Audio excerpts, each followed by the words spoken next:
आप जानते हैं कि एक खामोश कातिल आपके फार्म में घुस चुका है। यानी वो आपके पूरे फार्म का मुनाफा खा रहा है। वो कोई बीमारी नहीं बल्कि कीड़े हैं, यानी पैरासाइट्स। आपके बकरे बकरियां जितना भी खाते हैं लेकिन वो वज़न नहीं बढ़ा पा रहे। न दूध की पैदावार बकरियां बढ़ा पा रही हैं, न बकरियां आपकी गबन हो पा रही हैं। तो उसकी सारी वजह यह है कि आपकी बकरियों की सही वक्त पर डीवॉर्मिंग ना होना। डीवॉर्मिंग ना होने की वजह से तमाम जो है चीज़ें आपको देखने को मिल सकती हैं। उसका पूरे फार्म का जो है वो आपका मुनाफा वो भी जो है वो ज़ाया हो सकता है। तो चलिए आज की वीडियो में हम समझेंगे कि डीवॉर्मिंग की साइंस क्या है, उसको करने का तरीका क्या है, कौन सी चीज़ें इसमें इस्तेमाल करनी है। तो मेरे जितने भी बकरी पालन हजरात हैं, गोट फार्मिंग से ताल्लुक़ रखने वाले हैं, घरों पे शौक़ करने वाले हैं, छतों पे शौक़ करने वाले, सभी खिदमत में मेरा सलाम। उम्मीद करता हूँ मेरी वीडियोज़ आपको पसंद आ रही होंगी। पसंद आ रही है तो बराए मेहरबानी लाइक करें, कमेंट्स करें, शेयर करें और सबसे बड़ी बात चैनल को सब्सक्राइब करें। शेयर करने से ये होता है कि दुरुस्त मालूमात लोगों तक पहुँचती हैं और घर बैठे उनका फ़ायदा होता है। और सबसे बड़ी बात चैनल को सब्सक्राइब करें। तो चलें आज की वीडियो शुरू करते हैं। सबसे पहले समझने की ज़रूरत यह है कि डीवॉर्मिंग ज़रूरी क्यों है। डीवॉर्मिंग इसलिए ज़रूरी है और चीचड़ पेट के कीड़े और चीचड़ जो होते हैं वो सारी ग़िज़ाइयत को खा जाते हैं, जिसकी वजह से इम्यूनिटी सिस्टम कमज़ोर होता है। आप जितना अच्छा चारा वंडा वगैरह दे रहे होते हैं वो सब पेट के कीड़े खा जाते हैं, जिसकी वजह से ग़िज़ाइयत की कमी होती है, क़ुव्वत मुदाफ़ियत कम होती है, जानवर कमज़ोर होता है, मरने का ख़दशा होता है, मुनाफा आपका फार्म का सारा ज़ाया होने का ख़दशा होता है। तो इस वजह से जो है वो डीवॉर्मिंग याद रखिएगा बहुत ज़रूरी होती है। अब बात करते हैं छोटे बच्चों की, किड्स की। अमूमन तौर पर 20 दिन के छोटे बच्चों की जो है वो डीवॉर्मिंग कर देनी चाहिए। अगर आपको अमूमन तौर पर कोई ऐसी चीज़ नज़र आए तो अपने फौरी तौर पर वेट से मशवरा करें, उसको दिखाएं और बच्चों की डीवॉर्मिंग लाजमी करें।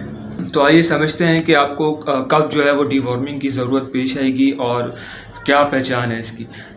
देखेंगे कि मैंगनी गोबर करते हुए जो है वो सफ़ेद छोटे छोटे सफ़ेद कीड़े आपको नज़र आ जाएंगे। बार बार डायरिया होगा, दस्त होंगे, मोशन होगा।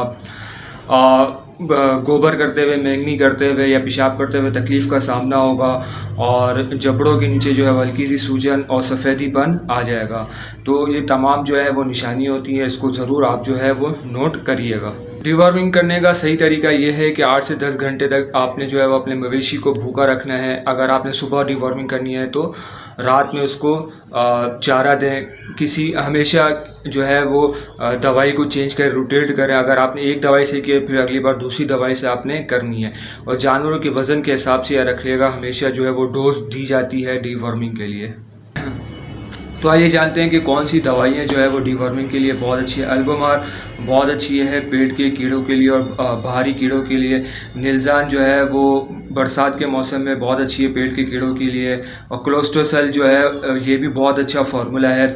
ये पेट के और जिगर के दोनों कीड़े के लिए बहुत ज़्यादा अच्छी और मुफीद है। याद रखें पेट के कीड़े ही ख़त्म करना वाहिद हल नहीं होता। चीचड़ वगैरह होते हैं जिस्म पे जो कीड़े होते हैं उसको भी आपने ख़त्म करना है।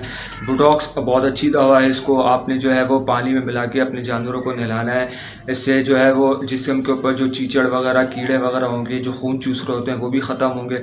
साथ साथ आपको ध्यान रखना है आपके फार्म पे, अपने छत पे, कहीं पे भी आपने कोई मवेशी रखा हुआ है तो वहाँ पे भी कोई कीड़े वगैरह ना हो, वहाँ लाजमी आप जो है वो स्प्रे करवाया करें। डीवॉर्मिंग की दवा याद रखिएगा बहुत ज़्यादा टॉक्सिक होती है, तो इसके लिए ज़रूरी है कि आपने जो है वो लीवर टॉनिक का 10 से 12 दिन इस्तेमाल लाजमी करना है। मिनरल मिक्सचर का इस्तेमाल आपने साथ साथ करना है। तमाम चीज़ों का आपने साथ ख्याल रखना है और अच्छा चारा वंडा देना है। क़ुव्वत मुदाफ़ियत जो है वो बहाल रहती है, इम्यूनिटी सिस्टम जो है वो बहुत अच्छा रहता है। तो उम्मीद करता हूँ आज की वीडियो आपको पसंद आई होगी। पसंद आए तो बराए मेहरबानी लाइक करें, कमेंट्स करें, शेयर करें और सबसे बड़ी बात चैनल को सब्सक्राइब करें। तो मिलते हैं किसी नए टॉपिक पे, नई वीडियो के साथ। तब तक के लिए अल्लाह हाफ़िज़। अपना बहुत ख्याल रखें।